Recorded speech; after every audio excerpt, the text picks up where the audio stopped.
शरणम मम। नारद जी के कूट प्रश्नों की चर्चा विचारणा करते हुए वे 10,000 पुत्र मोक्ष मार्ग की ओर प्रवृत्त हुए। सभी को नारद जी ने संन्यास की दीक्षा दी। जब दक्ष के सभी पुत्र प्रवृत्ति मार्ग की ओर से भ्रष्ट हो गए तो उन्होंने 10,000 पुत्र और उत्पन्न किए।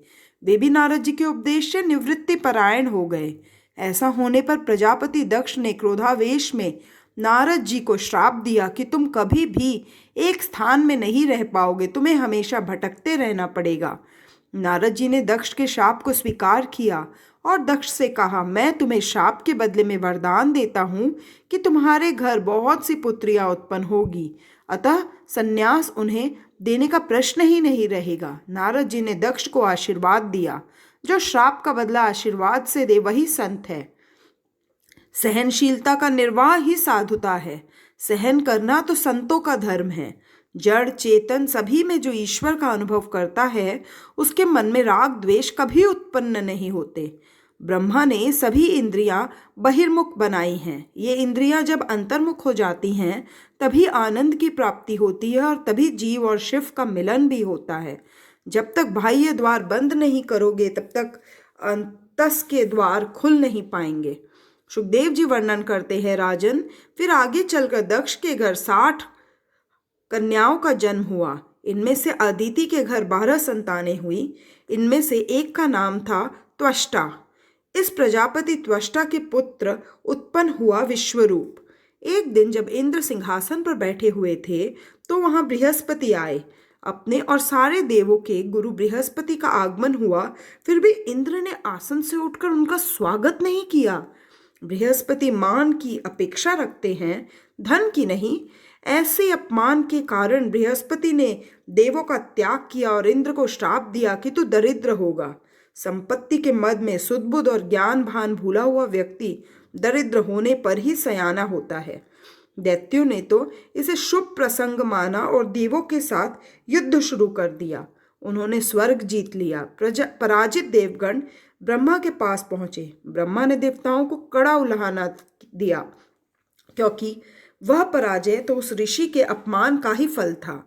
उन्होंने ऋषि ब्राह्मणों की सेवा करने का आदेश देते हुए कहा, किसी ब्रह्मनिष्ठ ब्राह्मण को गुरु मानकर उसे बृहस्पति का आसन दो। देवों ने पूछा, ऐसा ब्रह्मनिष्ठ ब्राह्मण कौन है? ब्रह्मा ने कहा, प्रजापति त्वष्टा के पुत्र विश्वरूप ब्रह्मनिष्ठ है। श्री कृष्ण शरणम मम। विश्व यानी जगत, विश्व यानी विष्णु भगवान। विश्व के प्रत्येक पदार्थ में जो विष्णु का दर्शन करे वही विश्व रूप है। जिस प्रकार सुनार की दृष्टि में आकार का नहीं स्वर्ण का महत्व ही अधिक है, इसी भांति ज्ञानी पुरुष बाह्यकार को महत्व नहीं देते। आकार में से ही विकार उत्पन्न होता है। विश्वरूप सभी जड़ चेतन में ईश्वर की झलक देखता था। शत्रु को भी शत्रु भाव से नहीं, ईश्वर भाव से देखो। सभी के प्रति सद्भाव रखना कठिन है। मार्ग में किसी सौभाग्यवती नारी का दर्शन होने पर तो लक्ष्मी जी की भावना मन में उत्पन्न हो जाएगी, किंतु विधवा मिल जाए तो झुंझुलाहट से आंखें फेर लेते हैं। वे यौ नहीं सोचते कि विधवा भी तो गंगा के समान पवित्र है। विश्वरूप ब्रह्म ज्ञानी तो था ही, ब्रह्मनिष्ठ भी था। ब्रह्म दृष्टा ही ब्रह्मोपदेश कर सकता है। इसी ब्रह्म रूप के सहारे देवों ने दैत्यों का पराभव किया। दैत्य कौन है? काम क्रोध आदि ही दैत्य है। ब्रह्मा के आदेश से देवगण विश्व रूप के पास गए। उन्होंने देवों को नारायण कवच प्रदान किया। इसी के सहारे देवों को अपना राज्य फिर प्राप्त हो गया, जो उन्होंने बृहस्पति का अपमान करके गवाया था। नारायण कवच से समर्थ होकर इंद्र ने असुरों की सेना को पराजित कर दिया। योद्धा संग्राम में जाते हुए लोहे का कवच बख्तर धारण करता है। इसी प्रकार नारायण कवच मंत्रात्मक बख्तर है। इस मंत्र का जप करने वाले को चाहिए कि वह पहले अंगन्यास करे, करन्यास करे। शरीर के प्रत्येक अंगों का न्यास करके इस मंत्र का जप करना है, जो नारायण कवच कहलाता है। जलेषु माम रक्षतु मत्स्य मूर्तिर्यादो गणेभ्यो वरुणस्य पाशात् स्थलेषु माया बटवाम नो अवतु तिविक्रमः खेयरतु विश्वरूपः। जल के अंदर रहने वाले जलचर जंतुओं से और वरुण के पाश से मत्स्य मूर्ति भगवान मेरी रक्षा करे। माया से ब्रह्मचारी रूप धारण करने वाले वामन प्रभु भूमि पर भी मेरी रक्षा करे। आकाश में विश्व रूप त्रिविक्रम प्रभु भी मेरी रक्षा करे। तेनैव सत्यमानेन सर्वेज्ञो भगवान हरि, पातु सर्वे स्वरूपैर्न सदा सर्वत्र सर्वगः। यह बात निश्चित रूप से सत्य है। इस कारण से सर्वज्ञ सर्वव्यापक भगवान श्री हरि सदा सर्वत्र सर्व स्वरूपों से हमारी रक्षा करे। नारायण कवच का यह अंतिम श्लोक महत्वपूर्ण है, याद रखने योग्य है। डर लगने पर मनोद्वेग के समय इसका पाठ करो। मेरे एक ही भगवान अनेक स्वरूप धारण करके क्रीड़ा कर रहे हैं। स्वप्न में एक में से अनेक की उत्पत्ति होती है। स्वप्न का साक्षी कल्पित होता है। श्री कृष्ण शरणम मम। जागृत अवस्था में जो कुछ भी दिखाई देता है वह सब एक में से ही निष्पन्न हुआ है। जब तुम ऐसा मानोगे कि यह सारा जगत ईश्वर रूप है, तभी तुम निर्भय हो सकोगे। नारायण कवच का आश्रय लेकर देवों ने दैत्यों का नाश किया और स्वर्ग का राज्य फिर से प्राप्त कर लिया। विश्व रूप का मातृगृह दैत्य कुल में था। वे सभी में ब्रह्मनिष्ठा रखते थे। राक्षस में भी वे ईश्वर के स्वरूप का साक्षात्कार करते थे। उनका अभेद भाव सिद्ध हो गया था, अतः वे यज्ञ में दैत्यों को भी आहुति देते थे। सभी में मैं है, इस मैं को व्यापक बनाओ। मैं को संकुचित करोगे तो दुखी होोगे। विश्व रूप की ब्रह्मनिष्ठा इतनी तो सिद्ध हुई थी कि वे राक्षस में भी पर ब्रह्म का दर्शन कर लेते थे। उनका मातृगृह असुर कुल में होने के कारण विश्वरूप चोरी छिपे असुरों को यज्ञ भाग देते थे। इंद्र को यह बात उचित न लगी। इससे इंद्रादि देवों की ब्रह्म भावना सिद्ध न हुई। दैत्यों को यज्ञ भाग देने के लिए मना करने पर भी गुरु मानते नहीं थे, अतः उन्होंने इंद्र ने विश्वरूप का मस्तक काट दिया। यह समाचार सुनकर प्रजापति त्वष्टा को बड़ा दुख हुआ। उन्होंने संकल्प किया कि मैं ऐसा यज्ञ करूंगा कि जिसे इंद्र को मारने वाला पुत्र प्राप्त हो। सकाम कर्मों में थोड़ी सी क्षति होने पर भी विपरीत फल मिलता है। परमात्मा को प्रसन्न करने की इच्छा से कर्म करो। कोई भी काम करते हुए ऐसी इच्छा मत करो कि जगत मेरी प्रशंसा करेगा। जगत ने तो श्री रामचंद्र जी की भी निंदा की थी। लोक कल्याण के हेतु से ही प्रभु राम ने मानव शरीर धारण किया था। कई प्रकार के दुख सहन किए थे, फिर भी जनता ने उनकी कदर न की। तुम ऐसा ही निश्चय करो कि मेरे भगवान को जो कुछ भाता है वही मुझे करना है। सकाम कर्म में हुई थोड़ी सी क्षति अनर्थकारी होती है। निष्काम कर्म में क्षति क्षम्य है, पर सकाम कर्म में थोड़ी सी भी क्षति अक्षम्य होती है। यज्ञ मंत्र से कुछ ऐसी क्षति हो गई कि इंद्र की हत्या करने वाला पुत्र के बदले इंद्र के हाथों से मारा जाने वाला पुत्र उत्पन्न हुआ। मंत्र था इंद्र शत्रो विवर्धस्व, इंद्र शस्त्रो विवर्धस्व। इस मंत्र को बोलते समय ऋत्विजों ने इंद्र शब्द को उदात्त कर दिया और शत्रु शब्द की अनुदात्त कर दिया। ऐसा होने से शब्दार्थ में परिवर्तन हो गया और परिणामतः इंद्र घातक पुत्र की अपेक्षा इंद्र द्वारा मरने वाला पुत्र उत्पन्न हो गया। यही कारण है कि वेद मंत्र का अधिकार सभी को नहीं दिया गया है। श्री कृष्ण शरणम मम।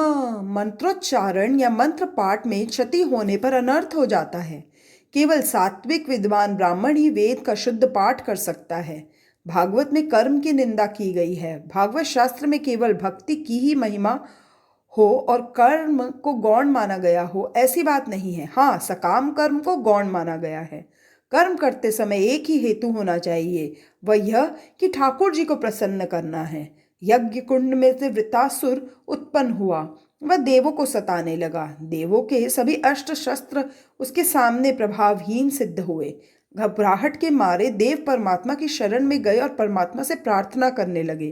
परमात्मा ने देवों से कहा, यदि दधीचि ऋषि की अस्थियों से वज्र बना सको तो उस वज्र से वृतासुर मारा जा सकेगा। साथ साथ भगवान ने देवों को उल्हाना भी दिया कि मुझे प्रसन्न करके भक्ति जैसा श्रेष्ठ वरदान मांगने के बजाय तुमने एक तुच्छ वस्तु की मांग की। प्रभु ने अपना दिव्य तेज वज्र में निहित किया। वृतासुर को मारने के लिए इंद्र वज्र लेकर युद्ध करने गया। त्रासदायक वृत्ति भी वृतासुर है। वृत्ति अंतर्मुख हो जाए तभी जीव का ईश्वर से मिलन हो सकता है। किसी भी अवस्था में ईश्वर से विभक्त मत हो। वृत्ति की बहिर्मुखता दुखद है, त्रासदायक है। यह तो देवों को भी त्रास देती है। मन को स्थिर रखना है तो आंखों को भी एक ही स्थान में स्थिर करो। वृत्ति के बहिर्मुख होने पर कथा या मंदिर में दर्शन करने में आनंद नहीं मिल पाता। बहिर्मुख वृत्ति को ज्ञान रूपी वज्र से नष्ट कर दो। ज्ञान प्रधान बल है। इसके सहारे विषय वृत्तियों को, आवरण वृत्तियों को, वृतासुर को मारो। तभी इंद्रियों के अधिष्ठाता देवों को शांति मिलेगी। भागवत में पहले चरित्र कहा जाता है और उपसंहार में सिद्धांत कहा जाता है। ब्रह्मनिष्ठा ऐसी अचल होनी चाहिए कि अन्य विषयों में रमने का मन ही न हो। मनुष्य विषयों में आनंद खोजता है, इसलिए वह मिलता नहीं है। प्रभु के भजन में वज्र सी अटल निष्ठा रखो। दधीचि ब्रह्मनिष्ठ थे, अतः उनकी अस्थियों में भी दिव्यता थी। 1 करोड़ जप करने पर माला में दिव्यता आती है, चेतना आती है। शास्त्रों ने कहा है, मंत्र, मूर्ति और माला को कभी मत बदलो। प्रत्येक मंत्र में दिव्य शक्ति है। जो भी मंत्र प्राप्त हुआ है उसमें दृढ़ निष्ठा रखकर जप करो। मूर्ति भी कभी मत बदलो।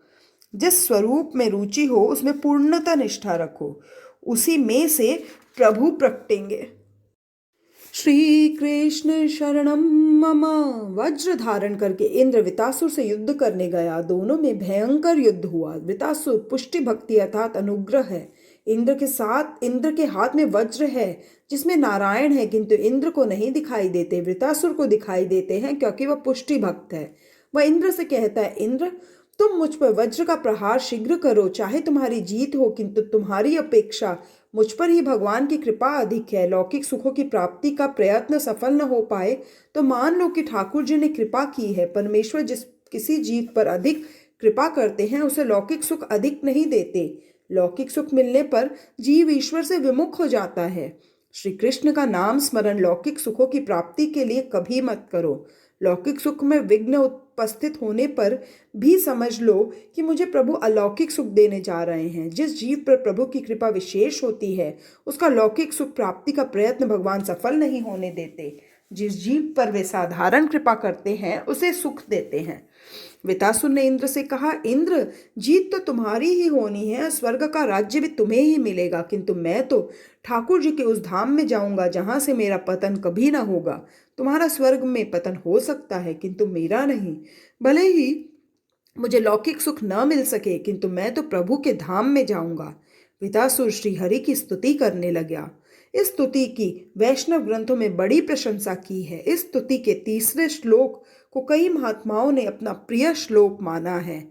अहम हरे तव पादेव कमूल दासानुदासो भवास्मि भूय मन स्मरेता सुपते गुणांस्ते गृणीत वाक् कर्म करोत्तुकाय न नाक पृष्ठम न च पार्मेष्ठूयं न सार्वभौमत्वर साधिपत्यम न योगी सिद्धि पुपुनर्भवं वा समंजसं त्वा वीरहयकांक्षे अजात पक्षा इव मातरं खगा सत्स्तन्यं यथावत्सतरः क्षुधार्ता प्रियं यथा हि वियुषितं विषण्णा मनोहर विदाक्ष विदृक्षते त्वां मम उत्तम श्लोक जनेषु सख्यं संसार चक्रे भ्रमत स्वकर्मभिः त्वन्न मायात्म जदारयेष्वसक्त चित्तस्य ननाथ भूयात्। प्रभो आप मुझ पर ऐसी कृपा करें कि जिससे आपके चरण कमलों की सेवकों की अनन्य भाव से सेवा करने के अवसर मुझे अगले जन्म में भी प्राप्त हो सके। प्राण वल्लभ मेरा मन आपके मंगलमय गुणों का स्मरण करता रहे, मेरी वाणी आपका गुणगान करती रहे, मेरा शरीर आपकी सेवा में संलग्न रहे। श्री कृष्ण शरणम मम।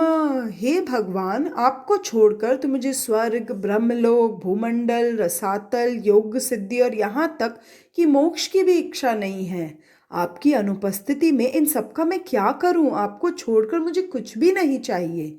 हे कमल नयन, आपके दर्शन के लिए मेरा मन उसी प्रकार व्याकुल है कि जिस प्रकार पंख के बिना पक्षी के बच्चे अपनी माता की राह तकते हैं, या भूखे बछड़े दूध पीने के लिए अपनी गौ माता की प्रतीक्षा करते हैं, या विरहिणी पत्नी अपने परदेशवासी पति से मिलने के लिए उत्कंठित रहती है। प्रभु, मिलने की आतुरता कितनी उत्कट होनी चाहिए, यह इन दृष्टांतों के द्वारा बताया गया है। प्रभु, मुझे भक्ति की इच्छा नहीं है। अपने कर्मों के फलस्वरूप मुझे जन्म मृत्यु के चक्र में बार बार फंसना पड़े तो उसकी भी मुझे परवाह नहीं है, किंतु मैं जहाँ जाऊँ, जिस किसी भी योनि में रहूँ, वहाँ मुझे भगवान के प्रिय भक्तजनों की मैत्री मिलती रहे। भगवान, मैं मात्र इतना ही चाहता हूँ कि आपकी माया के कारण शरीर, घर, स्त्री पुत्र आदि में आसक्त मनुष्यों से कहीं भी किसी भी प्रकार का मेरा संबंध न होने पाए। दीन होकर शरण में जाने पर जीव को प्रभु अपनाते हैं। वृतासुर कितना दीन था, वह कहता था कि मैं भगवान की सेवा करने के लिए तो अपात्र हूँ, अतः भगवान के दासों के दास की सेवा करूंगा। मैं भगवान के सेवक वैष्णवों की सेवा करूंगा। मैंने सभी इंद्रियों को भक्ति रस का दान किया। मेरी वाणी कृष्ण कीर्तन करे, मेरे कान आपकी कथा सुने। वैराग्य बिना भक्ति दृढ़ नहीं हो पाती। भक्ति भोग के लिए मत करो, भक्ति तो भगवान के लिए ही की जाती है। दूसरा श्लोक वैराग्य का है। वृतासुर भक्ति द्वारा इंद्र का राज्य या मोक्ष पाने की अभिलाषा नहीं करता। भगवान ने वृतासुर से पूछा कि वैष्णवों की सेवा करके तुझे कुछ मांगना है क्या? तो उसने उत्तर दिया कि मुझे स्वर्ग तो क्या, ब्रह्मलोक के राज्य की भी इच्छा नहीं है। भोग भक्ति में बाधक है।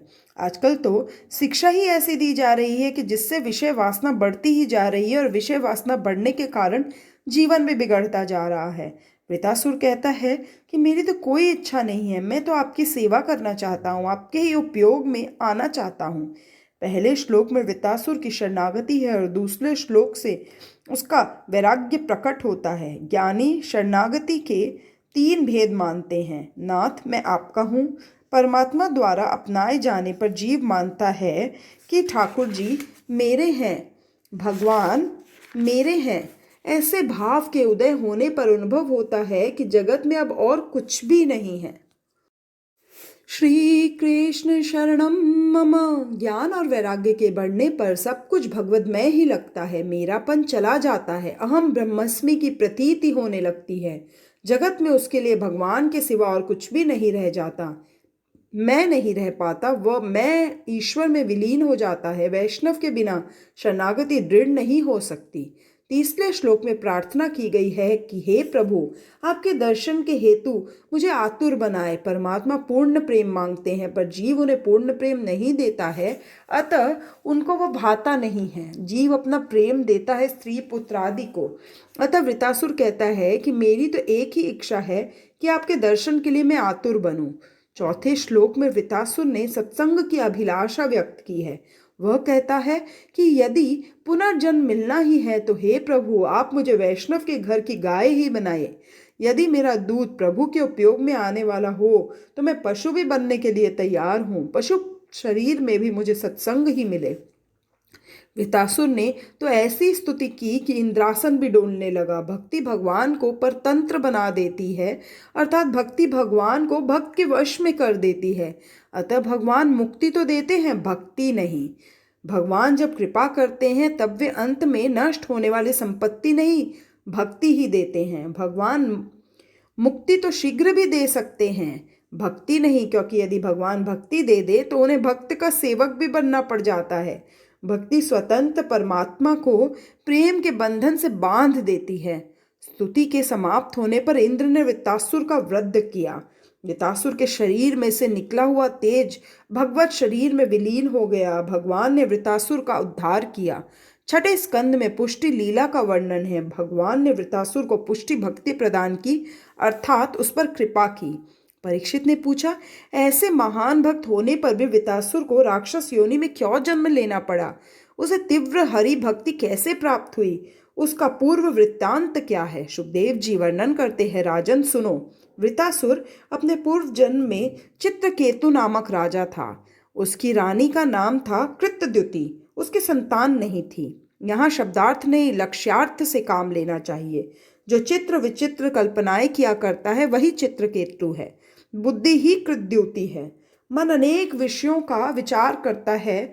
उसी विषयाकार स्थिति में चित्रकेतु का जन्म होता है। मन में जमे हुए बाहर के चित्र ही भजन में विघ्नकर्ता हो जाते हैं। श्री कृष्ण शरणम मम। एक बार राजा चित्रकेतु के घर अंगिरा ऋषि पधारे। राजा ने उनसे पुत्र मांगा। अंगिरा ऋषि ने राजा से कहा, पुत्र के माता पिता को भी तो शांति कहाँ है? तेरी कोई संतान नहीं है, यही अच्छा है। राजा के मन में संसार के कई चित्र जम गए थे, अतः उसने दुराग्रह किया। ऋषि की कृपा से उसके घर पुत्र का जन्म हुआ। राजा की और भी पत्नियां थीं। ईर्ष्यावश किसी विमाता ने उस बालक को विष दे दिया, अतः उसकी मृत्यु हो गई। यह देखकर चित्रकेतु और कृद्युति रोने लगे। ऐसे शोक के समय वहां अंगिरा ऋषि के साथ नारद जी आए। पुत्र की मृत्यु पर राजा रानी को विलाप करते देखकर नारद जी ने उन्हें उपदेश दिया कि अब पुत्र के लिए रोना व्यर्थ है, तुम अपने लिए आंसू बहाओ। वह पुत्र जहाँ गया है वहां से वापस नहीं आएगा। पुत्र 4 प्रकार के बताए गए हैं। पहला, शत्रु पुत्र। पूर्व जन्म में कोई वैरी ही सताने के लिए पुत्र रूप से आता है। ऋणानुबंधी। पूर्व जन्म का ऋणदाता अपना बकाया वसूल करने के लिए पुत्र रूप में आता है। उदासीन पुत्र। जब तक यह अविवाहित होता है तब तक वह माता पिता के साथ रहता है। माता पिता से न तो कुछ लेता है और न उन्हें कुछ देता ही है। ऐसा पुत्र विवाहित होने पर माता पिता से पृथक हो जाता है। माता पिता की यह इच्छा रहती है कि पुत्र का विवाह होने पर उसके 4 हाथ होंगे और वह उनकी सेवा करेगा, पर यह सोचते समय वह यह भूल जाता है कि 4 हाथ होने के साथ साथ 4 पग भी तो हो जाते हैं। विवाह के बाद मनुष्य अधिकतर पशुवत जीवन ही जीता है। सेवक पुत्र। पूर्व जन्म में किसी ने सेवा पाई होगी, अतः वह इस जन्म में सेवा करने हेतु पुत्र रूप से सेवा करता है। हम किसी की सेवा न करें पर दूसरे लोग हमारी सेवा अवश्य करें, ऐसी आशा करना निरर्थक है। स्कंद पुराण में पुंडलीक का चरित्र है। पुत्र को माता पिता की सेवा किस प्रकार करनी चाहिए, इसका यह उत्तम दृष्टांत है। पुंडलीक के दर्शन करने के लिए भगवान स्वयं पधारे थे। वह भगवान के दर्शन करने नहीं गया था। पुंडलीक माता पिता की हमेशा सेवा करता था। वह माता पिता को ही सर्वस्व मानता था। माता पिता की ऐसी सेवा से भगवान ने प्रसन्न होकर दर्शन दिए। जब भगवान द्वार पर आए तब पुंडलीक तो माता पिता की सेवा में लीन था। श्री कृष्ण शरणम मम। पुंडलीक तो बेचारा गरीब था। उसकी एक छोटी सी कुटिया थी, अंदर बैठने के लिए स्थान तक न था। भगवान बाहर ही खड़े खड़े पुंडलीक की प्रतीक्षा करने लगे। माता पिता की सेवा में व्यस्त पुंडलीक ने भगवान से कहा, माता पिता की सेवा के फलस्वरूप आप मुझे मिले हैं, अतः मुझे उनकी सेवा प्रथम करनी है। और उसने एक ईंट फेंकते हुए भगवान से कहा, मैं जब तक माता पिता की सेवा पूरी न कर लूँ तब तक आप इसी पर खड़े रहिए। भगवान साक्षात प्रकट हुए, फिर भी पुंडलीक ने माता पिता की सेवा का कार्य अधूरा न छोड़ा। भगवान ईंट पर खड़े रहे। ईंट से वीट बना और उसका नाम पड़ा विठोबा। खड़े खड़े भगवान जब थक गए तो उन्होंने एक हाथ अपनी कटी पर रख लिया। आज भी पंढरपुर में वे वैसी ही मुद्रा में खड़े हुए हैं। पुंडलीक ने उन्हें जिस तरह खड़े रहने को कहा था वैसे ही वे आज भी खड़े हुए हैं। कटी पर हाथ रखकर वे बताते हैं कि मेरे पास आने वाले के लिए, मेरा आश्रय लेने वाले के लिए संसार मात्र इतना कटी तक की ऊंचाई जितना गहरा है। भगवान पांडुरंग की स्तुति का स्तोत्र श्रीमद् शंकराचार्य ने इस प्रकार रचा है। भवाब्धे प्रमाणम इदं माम का नाम नितंबम कराभ्याम घृत येन यत्नात् समागत्य तिष्ठन्त आनंद कंदम परब्रह्म लिंग भजे पांडुरंगम। भवाब्दे प्रमाणमिदम, किंतु किसके लिए? जो भगवान का बन जाए उसके लिए। नारद जी राजा चित्रकेतु से कहते हैं, राजन तुम्हारा शत्रु ही पुत्र बनकर जन्मा था। अच्छा हुआ कि वह मर गया। तुम्हें तो आनंद मनाना चाहिए। घर, धन, पत्नी, विविध ऐश्वर्य, शब्दादि विषय, राज्य, समृद्धि, सेवा, मित्रजन, रिश्तेदार आदि सभी शोक, मोह, भय और दुख के दाता हैं। ये सभी नाशवान हैं। जीव के हजारों जन्म हो रहे हैं और होंगे। इनमें कौन किसका सगा और कौन किसका संबंधी है। जिस प्रकार जल प्रवाह में बालू के कण कभी इकट्ठे होते हैं और कभी बिखर जाते हैं, उसी प्रकार समय के प्रवाह में संसार के प्राणी इकट्ठे होते हैं और बिछुड़ जाते हैं। जब उस मृत राजकुमार की जीवात्मा को लाया गया तो वह किसी को भी पहचानता नहीं था। उसने कहा, मेरे तो हजारों जन्म हो गए हैं, मैं उनमें से कौन कौन से जन्म के माता पिता को याद रखूं। और ऐसा कहकर वह जीवात्मा चली गई। श्री कृष्ण शरणम मम। नारद जी ने कहा, राजन तुम किसके लिए रो रहे हो? वह तो तुम्हारी ओर दृष्टि भी फेरने को तैयार नहीं है, फिर भी तुम शोक कर रहे हो। नारद जी ने चित्रकेतु को दिव्य ज्ञान दिया और तत्वोपदेश दिया तथा मंत्र का भी उपदेश दिया। उसके पश्चात चित्रकेतु राजा ने तपश्चर्या की और भगवान के नाम का जप किया था। उसे भगवान के दर्शन हुए, उसके सारे पापों का क्षय हो गया, वह ब्रह्म ज्ञानी और ब्रह्मा सिद्ध हो गया और भगवान ने उसे पार्षद बना लिया। एक दिन चित्रकेतु आकाश में विहार कर रहा था। वह तो घूमता फिरता कैलाश धाम आया। वहां उसने देखा कि पार्वती जी शिव जी के गोल में बैठी हुई हैं। यह देखकर उसके मन में कुभाव जागा। विषय वासना में से चित्रकेतु का जन्म होता है। प्रत्येक स्त्री पुरुष को नर नारायण के स्वरूप में देखने पर वासना उत्पन्न नहीं होगी। चित्रकेतु ने सांसारिक भाव से शिव पार्वती को देखा। इस चरित्र से स्पष्ट होता है कि बिना ज्ञान की भक्ति व्यर्थ है। मात्र सगुण के साक्षात्कार से मन शुद्ध नहीं होता, साक्षात्कार से मन की चंचलता नष्ट नहीं हो पाती। सगुण और निर्गुण भक्ति के होने पर ही जीव शिव बन सकता है। चित्रकेतु शिव पार्वती को लौकिक दृष्टिवश काम भाव से देखने लगा। शिव पार्वती के इस प्रकार बैठने का एक कारण था। एक बार कामदेव ने फिर शिव से युद्ध करना चाहा। शिव जी ने कहा कि मैंने एक बार तो तुझे जला दिया है। तो कामदेव ने कहा कि समाधि में बैठकर जलाना कोई बड़ी बात नहीं है। समाधि की अवस्था में तो कोई भी जीव मुझे जला सकता है। मेरे मन में एक छोटी सी आकांक्षा अभी शेष है। आप पार्वती जी को आलिंगबद्ध कीजिए, मैं उसी समय अपना बाण चलाऊं। यदि आप उस समय भी निर्विकार रह पाए तो मैं मान जाऊंगा कि आप महादेव हैं। शिवजी तैयार हो गए। पार्वती को आलिंगबद्ध करके वे अर्धनारीश्वर नटेश्वर बन गए। काम ने उन्हें विचलित करने की पूरी कोशिश की, किंतु उसे सफलता न मिली। शंकर निर्विकार ही रहे। कामदेव ने अपनी पराजय स्वीकार कर ली और शिवजी की शरण में आ गया। चित्रकेतु इन सारी बातों से अनजान था, अतः वह शिवजी की निंदा करते हुए बोला, भरी सभा में ये अपनी पत्नी को आलिंगन में लेकर गोद में बिठाकर बैठे हैं, इन्हें कोई लाज भी नहीं आती है क्या? शिव पार्वती तो निर्विकारी थे, किंतु उन्हें देखने वालों की आंखों में विकार था। किसी को लौकिक भाव से देखोगे तो मन में विकार उत्पन्न होगा और विकृत चित्र मन में उभरेंगे। श्री कृष्ण शरणम मम। इस प्रकार लौकिक भाव से देखने के कारण चित्रकेतु का पतन हुआ। उसकी निंदा से शिवजी को तो कुछ बुरा न लगा। जिसके सिर पर गंगा ज्ञान गंगा हो, उसे निंदा रस प्रभावित नहीं कर सकता, किंतु पार्वती के लिए यह बात असह्य थी।